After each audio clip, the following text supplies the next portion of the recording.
Show you how to set up the board and all the different rules of chess, like how the pieces move, pawn promotion, en passant, castling, checkmate, stalemate, etc. I will teach you everything about chess. At the same time, I will try to keep this video as simple as possible so that everyone can understand. So don't forget to share this video with your friends. So the game, you need to remember that the chessboard needs to be placed in such a manner that each player has the light colored square on the bottom right hand side. Regarding the pieces, the second row for each side is filled with pawns, just like this. And the first row should be set up as follows. The rooks belong to the corner squares, and now moving inward, the knights belong next to the rooks. Yes, this is called a knight and not a horse. Then next to the knights, we have our bishops. After this, we place our queens on her matching color, which means the white queen goes on a white square and the black queen goes on a black square. And then finally we place the king on the remaining square. If the board is set up correctly, each piece will be facing one another. The queen across the queen and the king across the king. That's how it should be. The player with the white pieces always moves first and makes one move, and then black makes one move. Each player will make alternate moves like this until the game ends. Each of the 6 different pieces have a unique way of moving. Let's start with the piece which is the easiest to understand, and that's the rook. The rook moves in a plus pattern just like this, which means it can move any number of squares either up, down, left or right as highlighted in this position. Rooks can capture the first enemy piece they move into. When you capture an enemy piece in chess, you simply go to the square it occupies and remove it from the board. Now let's talk about bishops. The bishops can move diagonally any number of squares or in an X pattern just like this. From this position, it can go to any of the squares I have highlighted in red. First enemy piece they move into. Now let's look at the queen. The queen is considered the most powerful piece on board because it can move both like the rook and bishop, which means it can move any number of squares vertically, horizontally or diagonally. From this position, the queen can go to any of the squares highlighted in red. The queen can capture the first enemy piece it moves into. Let's talk about the knights now. The knight moves in the shape of an L, moving 2 squares in one direction except diagonal and then 1 square just like that. The knight from this position can move to any of the squares highlighted in red.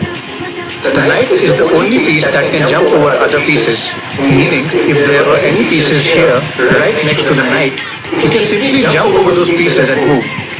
If there is any opponent piece on these highlighted squares, he can capture them. Now let's talk about the pawns. The pawn is actually the most complicated piece because it has many unique qualities. A pawn is the only piece either 1 square forward like this or 2 squares forward like this. After its first move, the pawn can only move 1 square forward. So let's just say this pawn moves 2 squares and this pawn moves 1. Each of these highlighted pawns now could only move 1 square forward.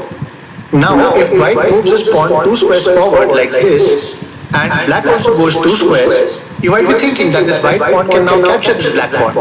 But he cannot. Like I told you earlier, pawns move one way and capture in a different way. Remember, pawns can only capture pieces diagonally in front of them, and they cannot capture pieces directly in front of them. In fact, this pawn simply cannot move or capture. He is stuck and has no legal moves.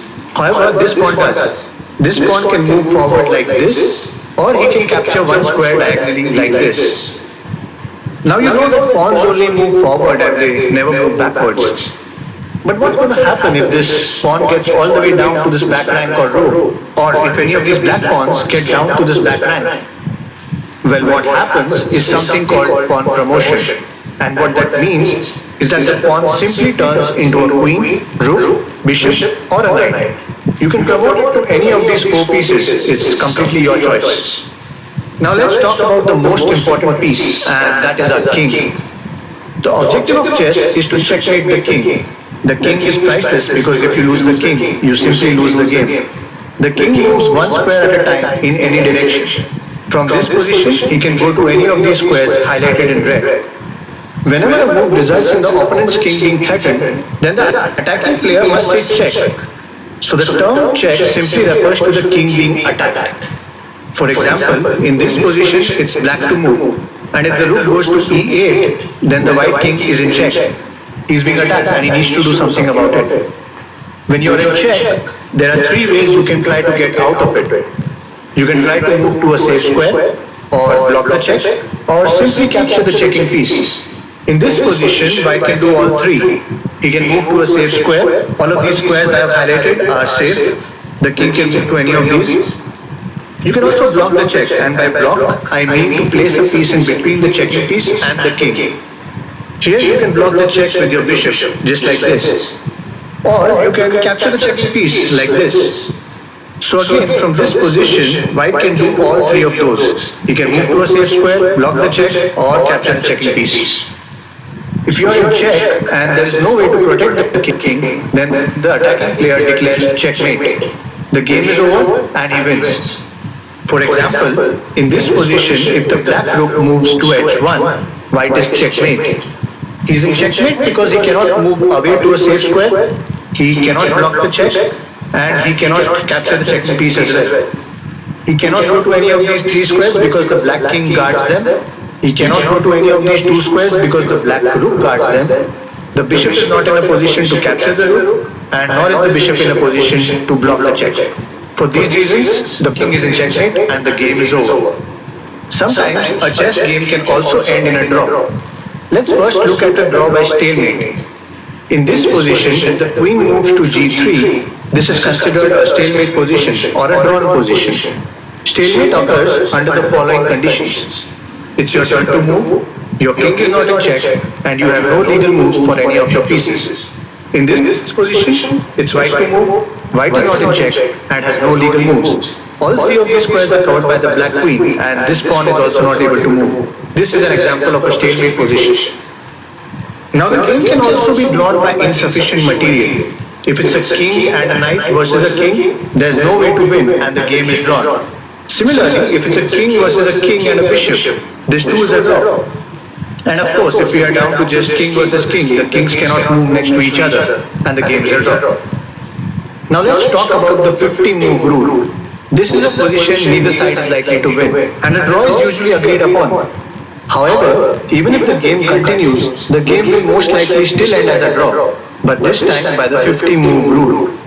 The 50-move rule basically states that if both players make 50 consecutive moves each without making any pawn moves or any captures, the game ends as a draw. A game could also be drawn by threefold repetition, which means that if the exact same position is repeated 3 times during the game, then the game is declared as a draw. We are seeing this particular arrangement. After white moves, then black plays the bishop, and white goes back like this, and black goes back. This is now the second instance of the exact same position. And if it happens one more time, after a few moves, just like this, then this is the third instance of the same position, and hence, the game is drawn by threefold repetition. Now let's talk about some special rules in chess. The first one is a special pawn rule, en passant. In this position, it's black to move. And if this pawn moves 1 square forward, we can capture it since pawns capture 1 square diagonally. The same pawn, instead of going 1 square, let's say it goes 2 squares forward, trying to avoid this pawn from capturing it. Well then, we have the en passant rule which says that we still have the option of capturing the black pawn as if it had moved only 1 square forward. We have that option on our very next turn only, otherwise we lose that right altogether. So in this position, the white pawn can still capture the black pawn as if it had only moved 1 square forward. Now this is a special rule involving the pawns only and no other piece. If black plays this pawn and white doesn't capture immediately and instead plays this, and then black also makes some other move, now white can no longer capture en passant because you have to capture it on your very next turn only, or you can't do it at all. There's also a special move in chess called castling, and it involves the king and the rook. It's the only time you can move 2 of your pieces in one turn. Here's what it looks like.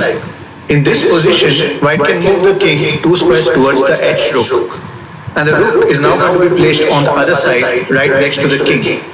That's king side castling. Now similarly, if the king moves 2 squares towards the a rook, and the rook is placed on the other side of the king, Right next to it, just like that, that's queenside castling. Now there are a couple of conditions which must be met in order to castle successfully.